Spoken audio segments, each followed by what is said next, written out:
Eduardo de Ávila, prazer revê-lo e é sempre um prazer te ouvir falando de futebol, tudo bem? Olha, uma alegria estar aqui com vocês hoje, o Xará, os dois, João Vitor, e prosear um pouco sobre essa situação que nós estamos vivendo no momento aí, notadamente em relação ao Atlético. E vamos ver, vamos discorrer sobre essa coisa aí, porque eu vivo isso tem 50 anos, é uma coisa que me dói muito, mas dói muito mesmo. Eu comentei aqui antes do programa com o Eduardo, falei o seguinte: Eduardo, o Galo vai ganhar esse campeonato brasileiro. Na minha avaliação, pelo time que tem, pelo trabalho que está sendo feito, eu estou muito confiante que o Atlético leva o brasileiro. Aí o Eduardo falou o seguinte: João Vitor, eu já sofri tanta coisa, eu já vi o Galo sendo garfado de tanto jeito. Dói na alma do atleticano, principalmente do atleticano que viveu o final dos anos 70 e a primeira metade dos anos 80, né, Eduardo? Olha, dói demais. Eu, em 77, eu estava atrás dos gols dos pênaltis. Quando a CBF, naquele escândalo, naquele escárnio, tirou o Reinaldo da final, propositalmente para beneficiar o São Paulo. E eu tenho uma posição pessoal seguinte: eu acho que a CBF, ao longo de 50 anos que eu me refiro, sempre trabalhou para favorecer a Clube de São Paulo e Rio de Janeiro. Você pega os campeões, teve um título de 2013, 14, que foram os últimos títulos fora do eixo, e ali para trás também diversos outros eixos Rio e São Paulo. Todos os times, inclusive o nosso rival de Minas Gerais, que ganhou esses dois títulos, também já foi sacaneado em 74. Quando a CBF arbitrariamente veio aqui, tirou a final do Mineirão e levou para o Maracanã para favorecer e dar o título pro Vasco da Gama. E além disso, no último lance do jogo, o Cruzeiro teve um gol mal anulado. Né? Mal anulado. E enfim, é histórico esse problema. Se não me engano, foi o Zé Carlos que fez o gol. Eu tô tentando lembrar quem que foi o árbitro daquele jogo. Armando Marques. Armando Marques, verdade. Eu tenho memória boa. Não diga. Armando Marques. Ô Eduardo, você fez um vídeo extraordinário. Nós fizemos uma matéria, tá no site da Itatiaia, pelo nosso Alexandre Simões, que foi trazendo e lembrando todos os lances que você lembra num vídeo que acabou viralizando em Belo Horizonte, em que você vai passando pelas garfadas históricas que o Atlético tomou ao longo dos anos e fazendo um apelo para que isso não aconteça mais uma vez esse ano. Quando você volta no túnel do tempo, quais foram as garfadas mais dolorosas que você tomou como atleticano? Olha, assim, de imediato eu te diria que é de 77, embora tenha sido 0-0 o jogo final e a decisão nos pênaltis, porque a CBF tirou o Reinaldo propositalmente daquela decisão. Vamos lembrar, principalmente pro torcedor mais jovem, a garotada aí que... Eu, por exemplo, eu já não sou garoto há muitos anos, mas eu não era nascido em 77, claro que por dever de ofício e pela paixão pelo futebol, eu conheço a história. Mas tem uma meninada aí que não conhece. O que aconteceu nesse Brasileiro de 77, quando o Galo foi vice-campeão invicto? 15 pontos à frente do São Paulo, que foi o campeão. O Reinaldo foi expulso num jogo com o Fast. Do meio pro fim do campeonato. Guardaram o processo dele para ser julgado propositalmente na hora que interessava essa gente, essa corja que está na CBF. O lance da expulsão do Reinaldo nem era para ter sido expulso. O próprio juiz que o expulsou depois confessou que ele foi muito rigoroso. O Reinaldo tomou 3 jogos, já tinha cumprido 1 e cumpriu o segundo e terceiro na semifinal com Londrina, que nós ganhamos, e na final, que era o grande interesse da CBF. Então esse doeu demais da conta, porque esse título era nosso, a gente já estava comemorando. O Reinaldo era o grande craque do Atlético e o grande craque daquele campeonato brasileiro. O Reinaldo deitou o cabelo naquele brasileiro. Ele fez 28 gols em torno de 20 partidas, era mais de 1 gol por partida. Teve um jogo que ele fez 5 gols, todo jogo ele deixava o gol dele. Tiraram ele para evitar. Aí arrumaram, teve a suspensão do Serginho, que foi um absurdo. O Serginho, se não me engano, deu uma cabeçada no adversário, ou até no juiz, não me lembro. Aí usaram aquilo como se o Reinaldo tá fora, o Serginho também tá fora. Eu me lembro que eu tava indo pro Mineirão, tava aquele negócio de eliminar, vai ter eliminar para poder jogar, não vai ter, não vai. Naquela época você era muito menino, você não sabia, vai ter eliminar. Se o Reinaldo jogar e a gente perder os pontos, você não tinha muita noção dessa coisa, não. Chegou lá, não jogou, e a meu ver, porque é o seguinte, eu critico muito CBF e arbitragem, sou chato nesse assunto mesmo, tem muita gente que reclama isso de mim, mas a coisa dói. O Barbatana, que Deus o tenha, também errou, porque nós tínhamos Reinaldo, Paulo Isidoro e Marcelo.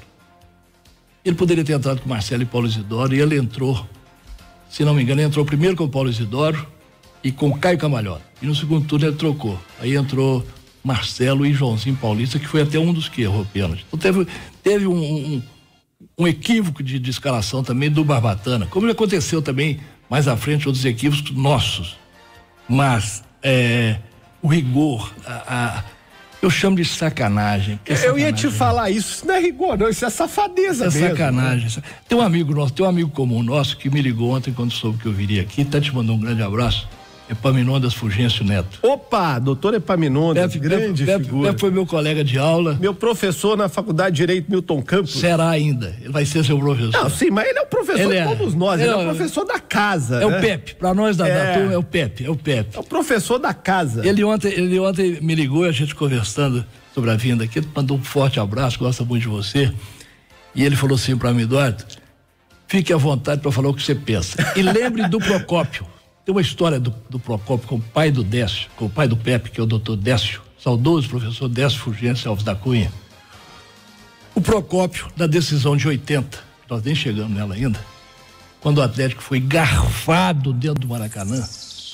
José de Assis Aragão, aquele jogo, né? Era o juiz, mas teve também o Carlos Rosa Martins, que era o bandeirinha, que deu impedimento inexistente. Quando o jogo estava 2-2, o Palinha saiu na cara do gol. Então é um complô. Na verdade, esse lance é um escárnio. Tem imagem esse lance é um absurdo. Desse vídeo meu tem esse lance. É um negócio assim absurdo.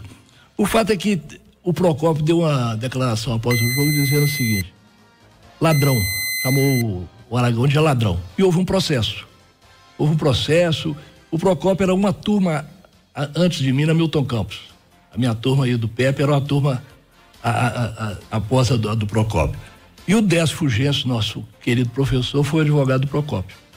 E quando foi para a audiência, o doutor Décio recomendou ao Procópio: sustenta que você falou ladrão. O Procópio: que isso, professor? Eu vou falar que foi ladrão, eles vão me prender. Falou: sustenta que você confirma que você chamou de ladrão mesmo. E ele chegou na audiência e falou: ladrão. E o Décio absolveu o Procópio. Se bobear, ainda dava um abraço do Procopão, né? O Décio absolveu o Procópio. Então o Pepe falou assim: fique à vontade de você falar o que você acha. E o que eu acho é isso aí. Eu sou torcedor de arquibancada. Ainda mais agora que a CBF me inventou de ir para a área de imprensa, porque eles estão fazendo credenciamento. Eu tenho assim com muito orgulho que eu fui reprovado no pedido de credenciamento. E eu adoro. Eu brinco muito com o Sérgio Correia, que é uma pessoa que eu tenho muita estima. O dia que eles mandaram reprovado, eu mandei pro Sérgio, falei: Sérgio, como diz lá no meu Araxá, eu me advirto com isso. Porque eu vou pra arquibancada, pô. Agora, você já lembrou duas garfadas históricas do Atlético, 77 e 81. 80. E teve também a da Libertadores, que eu acho que essa... Nossa. Até revendo o vídeo que você fez, assim... Quando você assiste as imagens, você que é mais garoto, coloca assim: imagens Atlético e Flamengo, Serra Dourada, Copa Libertadores. O tempo vai passando, a gente vai esquecendo, né, Eduardo? O tanto que aquilo ali foi uma aberração, assim, a expulsão do Reinaldo por uma falta no campo de ataque. Aí depois ele já emenda numa expulsão do Éder que trombou nele. Aí ele sai expulsando todo mundo, assim. É difícil achar alguma coisa similar na história do futebol brasileiro, talvez o futebol mundial. O que o Zé Roberto Reit fez aquele dia. Aquele é considerado o grande roubo da história do futebol mundial. E eu tive o privilégio de ficar 2 horas com o Reit numa sala lá da CBF. Mas você tem estômago, hein? Eu tenho saco demais da conta aqui pra aguentar. eu sempre que vou ao Rio, eu vou à CBF, e eu tenho muita estima pelo Sérgio Correia. Tem mesmo, cobro dele, encho o saco dele, o jogo começa, primeira falha do juiz, eu já mando pra ele: ó, tá na gaveta. Aí ele me responde assim: você fala como torcedor. Eu falei: nunca neguei isso, eu só falo como torcedor. Diferente de muito colega da mídia do Rio de São Paulo, que posa de independente, de imparcial, que não é coisa nenhuma. Tem um flamenguista de arquibancada igual eu sou do Atlético, que vive criticando o Atlético. Aí, pior que essa turma agora tá virando caça-like, né? Tem influência. Virou caça-like, deixou de ser jornalista pra ser caça-like. E não admite. Não, e ainda quer posar de moralizador, né? Esse que eu fiz referência aí do torcedor do e Flamengo. O tanto que a dor de cotovelo aperta nessa turma, Dói pra danar. Em relação... Eu tenho muito orgulho de trabalhar na Rádio Itatiaia e de dizer que é de Minas Gerais a maior rede de rádio do Brasil. A maior emissora de rádio do Brasil é a Rádio Itatiaia de Minas Gerais. E eu tenho muito orgulho de trabalhar aqui. Não sou responsável por isso, como o Edu não é, como o Cirilo não é.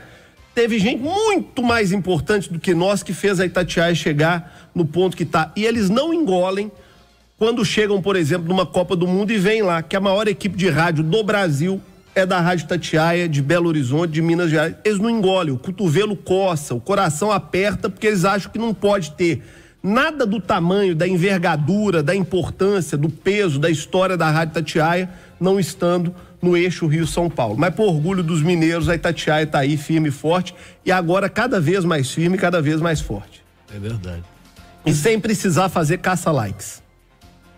Esse moço que nós estamos fazendo referência a ele, esse flamenguista... Eu não estou fazendo referência a ele. Eu estou fazendo referência a ele. Ele é flamenguista, igual eu sou de arquibancada. Aliás, depois que a CBF me vetou de ir na área de imprensa, eu botei para fora uma camiseta que eu tenho, que é CBF, camarilha, falcatrua, bandidagem. Eu vou com ela todo jogo. Você só errou a ordem. Camarilha, bandidagem e falcatrua. Camarilha, bandidagem e falcatrua. Ela tem e 3 ratinhos. Não vejo, não ouço, não apito. 3 ratinhos em cima. Ela foi feita a propósito. Tá cheio de gente querendo comprar a minha camiseta. Mas eu fico admirado com esse moço, esse flamenguista, porque recentemente ele, numa das postagens, eu não vejo, vou registrar isso, eu não vejo programa de Rio e São Paulo. Eu tenho coisa melhor para fazer do que ficar na televisão assistindo esses caras que são completamente parciais, defendem só o interesse da emissora deles e agora dos seus próprios canais. Mas eu recebo muito, o fato de fazer o blog, todo dia tem gente me mandando vídeo disso, daquilo. Esse rapazinho, esse flamenguista aí, recentemente estava criticando os investidores do Atlético. Aí fez uma crítica ferrenha, igual fez na semana passada da rádio, por causa de uma matéria da rádio. E eu fico daqui me perguntando, eu sou um assalariado, trabalho na Assembleia, você sabe disso, estou lá tem muitos anos, tenho um salário até bem razoável, e eu custo administrar meu salário. Eu, com o meu pago salário, eu consegui comprar 2 cadeiras cativas, comprei à vista, com desconto e tudo. Porque eu fiquei 2 anos guardando dinheiro para isso. Na Arena MRV? Na Arena, cadeira G12 e G13, escolhida a dedo. Aí eu vejo esse rapaz vir falar que os investidores do Atlético não podem fazer esse aporte financeiro. Pô, vai cuidar da finança dele, que deve ser tão fodida e tão apertada quanto a minha. Eu vou dar palpite no que o investidor está fazendo pelo Galo. Quando outras empresas fizeram 70 e poucos a Parmalat com o Palmeiras, onde é que esse sujeito estava para falar alguma coisa? Flamengo mesmo recente. O Flamengo foi o único clube nos anos 90 que tinha patrocínio de estatal. No Brax, a vida inteira, nos anos 80, 90, eu trabalhei naquela ocasião no Ministério de Minas e Energia. O ministro era de Minas Gerais, Paulino Cícero. E como a Petrobras era vinculada ao Ministério de Minas e Energia, eu e Lúcio Braga, que é jornalista mineiro também, tentamos ver se a Lubrax patrocinava o Galo. O ministro era atleticano, os assessores da área de imprensa eram atleticanos, mexendo tudo dentro da Petrobras. Aí o corpo técnico da Petrobras concluiu que não podia fazer por se tratar de uma empresa estatal. Mas pro Flamengo podia. Então onde é que estava esse sujeitinho flamenguista de arquibancada para falar sobre isso? Não fala. Então é o seguinte, os caras não assentam em cima do próprio rabo para criticar a gente. E ficam lá defendendo essas aberrações que nós estamos acompanhando nos últimos dias. Eu falei sobre o vídeo do Eduardo, já está numa matéria na Itatiaia, no site da Itatiaia. Nosso Alexandre Simões escreveu uma matéria brilhante, como é de costume do Alexandre, e nós anexamos esse vídeo, onde o Eduardo conta essas histórias dos roubos históricos que o Atlético passou. E inclusive com imagens, né? Fez uma edição muito legal trazendo as imagens desse. Para quem não viu ou para quem se esqueceu do Serra Dourada, eu acho que vale a pena entrar na matéria porque é uma coisa impressionante. Eduardo, vamos torcer muito para que a turma tenha vergonha na cara e decência. Se o Atlético, eu falei isso aqui semana passada, o Flamengo tem um timaço. Tem. O Flamengo tem um baita time. É o segundo melhor time do Brasil. eu até te digo o contrário. Eu acho que é o melhor time do Brasil, porque é quem vem ganhando. O Atlético tá tentando tomar esse posto e eu acho que tomará no Campeonato Brasileiro. Mas se o Flamengo ganhar na bola, se o Atlético aí agarrar o pé e não seguir, faz parte do esporte, faz parte do futebol. Agora, eu concordo com você, é muito triste ver esse histórico de Atlético e São Paulo, Atlético e Flamengo pelo Brasileiro, Atlético e Flamengo pela Libertadores e tantas outras coisas que nós já vimos no futebol brasileiro. Queria te cumprimentar pelo levantamento histórico, pela aula de atleticanismo que você deu. Não teve levantamento histórico, aquilo é de memória. Tem um ditado que fala, quando você apanha, você não esquece. Quando você bate, verdade. Então, assim, aquilo é de memória. Essas coisas doem demais. Doem profundamente. E as pessoas mais novas hoje falam, que isso, você tá reclamando bobagem e tal. Gente, eu vivi aquilo. O negócio dói pra danar. Eu sempre falo que um povo que não tem memória tá fadado a cometer os mesmos erros no futuro. Se o Atlético esquecer do que já passou no passado, do que já aconteceu, do que já passou, né?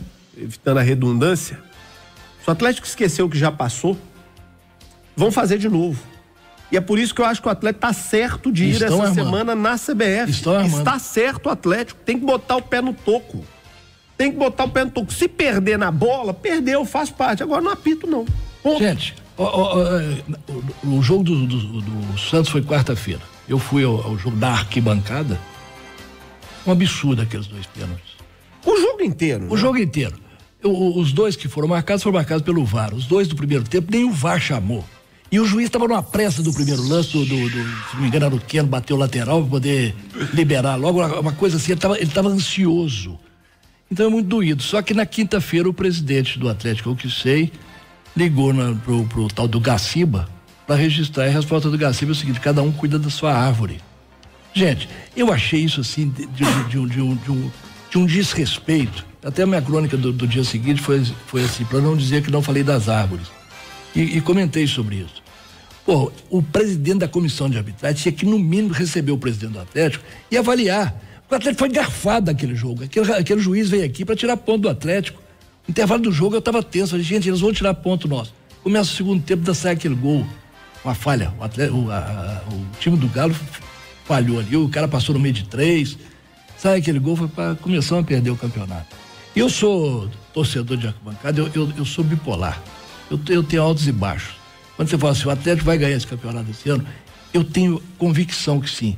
Só que é o seguinte, essa ferida que não cicatrizou me deixa assim, será que vai mesmo? Eles não vão deixar, eles vão fazer alguma coisa. Eu vou te contar, esses caras são tão vagabundos para chegar aqui e tirar mando de campo nosso por causa de uma mentira que o juiz contou, que o Caetano bateu na porta, que aquele para mim foi mentira. Eu quero o VAR, eu quero as imagens. Eu tô lembrando daquele personagem da escolinha do professor Raimundo. Tem as imagens? Tem o vídeo? Tem uma cópia em VHS? Então não me venha com churumelas. E olha que coisa interessante. O juiz narra na súmula que aos 41 minutos do primeiro tempo, o senhor Caetano bateu, esmurrou a porta lá e tal. Aos 41 minutos do primeiro tempo, o juiz estava dentro do campo. A precisão dele em colocar isso na súmula, e a súmula dele foi feita 3 minutos depois que o jogo acabou. Deu tempo de fazer essa comunicação toda. O jogo terminou quase meia-noite, fomos para casa. No outro dia de manhã, o vice-presidente do Flamengo já estava na televisão dizendo assim, quero o áudio, tem que tirar os pontos, tem que... Isso aí para mim parece uma coisa assim sincronizada, uma coisa que já estava premeditada. Faz isso que eu vou fazer aquilo, você vai lá na frente e faz aquilo. Porque eu não confio nesse povo mesmo, não. Não confio no STJD, não confio na arbitragem, não confio na CBF. Você lembra em 2012, o atleta estava disparado, esses pilantras adiaram 5 jogos do Engenhão, que o primeiro seria Atlético e Flamengo, e cumprida a formalidade desse adiamento, o segundo ao quinto voltaram. O gramado que estava ruim curou de repente. E ficou só aquele jogo adiado para ser feito no meio da competição. O Flamengo estava uma draga. Para ser feito no meio da competição, nós perdemos no Rio, se não me engano, 2-1. Eu fui a esse jogo o juiz, um tal de Jailson, não sei das quantas, lá da Bahia, expulsou o Hever que bateu boca com o atacante do Flamengo. Ele expulsou o Hever e deu cartão amarelo pro atacante do Flamengo. E foi dedurado pelo Bandeirinha. Então é o seguinte, tudo é maracutaia, tudo é pilantragem, é vagabundagem. Por isso que é o seguinte, eu acho que o Atlético vai ser campeão, o time nosso tá bem pra danar, é o melhor time do Brasil, mas é o seguinte, tem uma CBF no meio do caminho. Olha só, esse vídeo espetacular do Eduardo já tá aqui no site da Itatiaia, uma matéria brilhante do nosso Alexandre Simões, que relembra esses casos, esses fatos históricos de tanto sofrimento para o torcedor atleticano, como disse o Eduardo, nesses últimos 50 anos. Eduardo, obrigado pela entrevista, pela visita, sempre um prazer revê-lo e continue ativo e ligado, tanto na Itatiaia quanto nas redes onde eu te acompanho também. Obrigado. Eu que agradeço a oportunidade de vir aqui falar sobre isso, porque é um assunto que, embora muito doído, é um assunto que nos apaixona, né? Me toca profundamente. E o rival de Belo Horizonte, não se esqueça, eu disse no início aqui, que em 74 tiraram o título deles. Lá na CBF tem tramóia assim. E esse negócio de não deixar o Atlético ser campeão parece com a não convocação do Fábio. Tem uma birra lá dentro. Não deixaram o Fábio na Copa 2014 e em outras convocações. Tô falando do goleiro do meu time adversário, hein? Como não deixa o Atlético ser campeão. Aquilo ali tem um caroço. Má vontade, tem né? um caroço de Badia Sangu, tá bom? Um grande abraço a você, pro Xará, pros Firelos, pra todos. Obrigado. E aqui é Galo e seremos campeões. Eduardo de Ávila, advogado, jornalista, escritor, e uma grande figura da torcida atleticana, né? Pra quem não lembra, é aquele da barba branca que tá sempre no meio da torcida do Galo com a sua boina.